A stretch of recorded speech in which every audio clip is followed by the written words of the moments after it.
called 3 weeks ago. Yep. Well, I talked to you a while back after I called your office. They told me to talk to you about the Dart Sacket deal. Yep. And I talked to you, and then you never told me that you knew him, that your wife's cousin was him. You had a construction cleanup business. He also had a construction cleanup business. I mean, you knew him too close to even work on this deal. Okay, I've arrested all his other brothers in prison because of me. Well, Prison, not well, I'm telling you, you never called me back. I called. I talked to you. How many times I talked to you? Maybe twice after I called you. And I'm sticking right to this, because when I called you, after last time when I was so sick of calling you and you never returned my calls, I left a message saying, if you're not going to do anything about it, when Dart Sacket comes back, do you want me to do something about it, or do you guys want to handle it? And I would have figured after someone left a message like that, you would have called back and said, hey, you shouldn't be talking like that. Nothing. You just left it go. And then secondly, the thing is, I can't prove intent. Well, first off, he gave me PO numbers for Bigelow Enterprises. I sent Bigelow Enterprises a bill for this. Jeremy Bigelow called me back and says, hey, this is not our bill. We paid him for our services. So right there, as far as I'm concerned, that's fraud. And he should have been charged for it. And you never called me back to even do anything about it. And then secondly, he said I can't prove intent. Well, that was one thing. Yep, you said that it'd be tough for me to prove intent, and that's one thing. That's one thing. That's one thing. That's proven intent. The second thing is his engine blew up on his truck, and it was at Ferguson's. They put a new engine in it. He didn't have enough money to pay for the truck for the repairs done. So that's when he called me. I never knew anything about this until later on, which he never did get his trucks back. I believe it was sold on a sheriff's auction at $823.02 because he couldn't pay for his bill. So if he can't pay for his bill there and he's using me, he's not going to be able to pay for my bill either.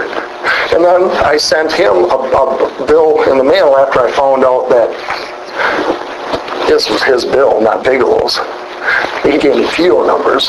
I send the bill down to Arizona. Then they send me back his bankruptcy papers, and then he gets, basically, he let the guy. I know if you guys would have charged him, I know you're not going to. It's too small of a deal to go down there and mess with a guy like that. But someday he might come back here. And then the other thing is, he borrowed $5,000 from Joe Bigelow before he left town, stuck him with that. He went down to 3D's bar there in Byron, and that's his friend, wrote checks out. He cashed the checks for him, and all the checks were bad. And that's when he skated out of town. I mean, how much more intent do you need? But I tell you what, at that time I was a young company, and times are tough. And having a guy taking you for a ride like that sucks. And it really sucks is when you're paying taxes and someone won't call you back.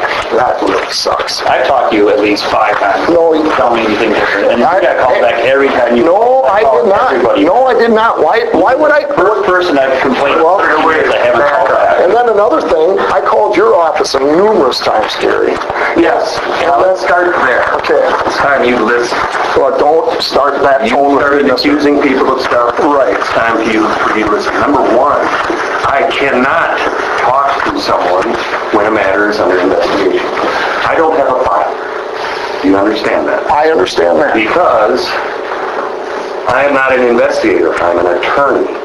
If I take statements from you, I become a witness. Okay. You follow me? I follow you. If I'm therefore disqualified from prosecuting. Okay. Everyone in the office becomes disqualified if one attorney is disqualified, meaning it would have to go to another attorney, another prosecutor. So that's why I don't take calls when matters are under investigation. Number two, I did not have a file. There's nothing for me to talk to you about. I don't know if you're a defendant or a victim. Are you following me? I'm following you there, but I called and left a message on your phone numerous times.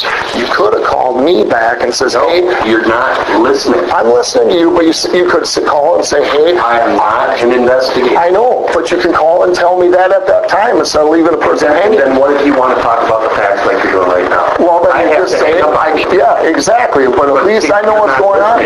This is what happens with phone calls, which is why I cannot talk to someone. They want to keep talking and talking and talking instead of listening. Cannot talk to someone when I don't have a file. Cannot talk to someone when a matter is under investigation. By law, it's not public. He can't, although he does, not supposed to tell you what's going on. By law. You understand? Okay. Number 3, what I do when I get a call from a citizen is I go to the investigators and I say, what's going on here? They explain to me what they have so far. Okay? Then it's up to them to follow through with the investigation. I at least know something's afoot. But I still can't talk to them. That's fine. I do understand that point. But I did call you, and you did answer your phone one time, and then you're like, oh, I didn't return your phone call? No, you didn't return my phone call. You know, that's what this is about. No, but I'm just saying is... Let's get down to the facts. Okay, let's go. Number 1, intent. We have to prove specific intent to defraud or steal from you by the highest standard. When is that intent in play? At the time of the contract is point number 1. That's where it occurs in a criminal matter, not a civil matter. Civil, lawsuit, criminal, crime.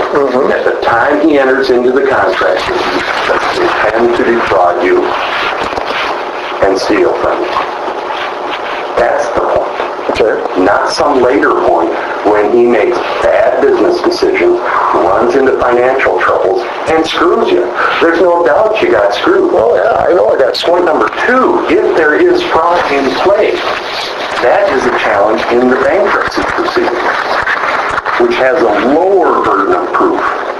If you can prove fraud in the bankruptcy proceedings, the debt is not discharged, and he still owes you. Right. Okay? We don't get involved in the bankruptcy. Right.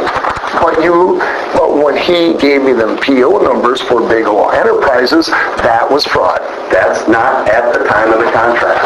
That when I got the boxes, he gave me PO numbers. He gave me PO numbers for that. And Bigelow Enterprises had already paid him. Or not paid him, but he was hired to do the cleanup. You know how it works. He'd clean it up. It's his responsibility to haul it off, everything. And when he gave me PO numbers for Bigelow Enterprises to pay his bill, to give him time to get out of the state, that's fraud. I don't care what you say, but to me, that there is civil fraud, not criminal fraud.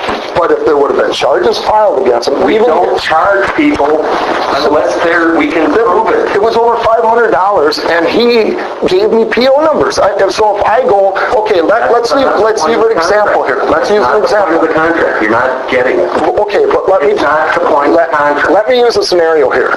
If I go to a lumber yard and I pick up a bunch of materials from them, and I say, I'm from Bigelow Enterprises, here's the PO number, Bill Bigelow Enterprises, and I leave the lumber yard with a bunch of their lumber, what is that? Is that theft or fraud, or what would that be? Because that's just like, you tell me. It's a contract. It's a contract. Menards is operating on a contract. A contract is a civil thing. Okay.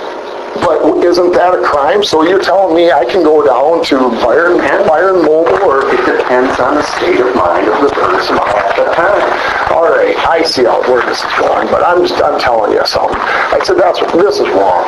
And if I go down to Byron and I charge my fuel... You got screwed. Yeah, I got screwed. And the thing is, that's a fraud. Make it a crime. If you guys aren't going to do anything about this, I mean, this is from, Gary... my mom was called 911. It's taken your sheriff's department an hour and 20 minutes. No, I'm just saying the history I've had with you guys over the years. And then this, why isn't there anything being done? You tell me that there's... Why did you make such a bad business decision? How about that? It's Bigelow Enterprises. I was told it was Bigelow Enterprises. It was on Bigelow Enterprises' job. Confirm. You didn't get money in advance? I got PO numbers. You didn't get money in advance? You didn't for Bigelow? For someone like Bigelow, you don't have to. Bigelow is good at paying their bills. But you didn't. I didn't need to. It was on a Bigelow job. check. Okay, so you're... I can explain to you, sir. I know, okay, I'm not done with this, I am gonna carry this as far as I can I go would be with this, happy to because give you the number this is to the Attorney ridiculous. General, and you can call I am him going to. Please do. Because this is ridiculous, I mean, you guys haven't got time to take care of this stuff. I come here to get stuff taken care of down at the driver's bureau down here. Well, I'm telling you what, if you'd listen, they're having a little happy birthday cake. Well, I'm just telling you that you guys blow people off, and this is a bunch of crap. Why are we sitting here? Yeah, you're blowing me off is what you're doing, because I'll tell you what, this is theft. This is theft. According to you. Well, I'm going to find out, because I'm going to go further than you guys, because this is a bunch of crap, I've had some other issues here, and I had to go with Homestead County. Hey, I'm talking. I'm talking. No, I'm talking. Okay, I'm done with you, because you know something? You guys don't have to take crap from citizens. Well, you know something? My policy is I don't take crap from anyone, especially like you. You're disorderly, sir. Hey, up yours. That's enough to do it. Okay, then do it. I'm right here. Troy, I mean, nobody had... This is ridiculous. I'm leaving. I'm done with you guys. Here.